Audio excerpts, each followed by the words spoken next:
அனைவருக்கும் வணக்கம். இன்னைக்கு தக்காளி சாதம் செய்யறதுக்கு நம்ம ஆயில் ஊத்திக்கலாங்க. ஆயில் காஞ்சிருச்சுங்க. இப்ப நம்ம பிரியாணி மசாலா பட்டை, கிராம்பு, சோம்பு, பிரியாணி இலை போட்டுக்குவோம். வரமிளகாய், வெங்காயம் போட்டுக்கலாம். இஞ்சி பூண்டு விழுது போட்டுக்கலாங்க. கொஞ்சம் மஞ்சள் தூள், தக்காளி போட்டுக்குவோம். சாப்பாட்டுக்கு தேவையான உப்பு போட்டுக்கலாங்க. புதினா, கொத்தமல்லி தழை பொடி பொடியா கட் பண்ணது, அரிசி போட்டுக்கோங்க.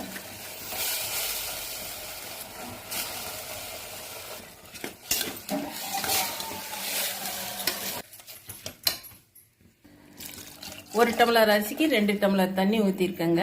இப்போ நம்ம மூடி போட்டு ஒரு 2 விசில் விட்டு எடுக்கலாம். சுவையான தக்காளி சாதம் ரெடி ஆயிடுச்சு. கொஞ்சம் நெய் ஊற்றிக்கலாங்க.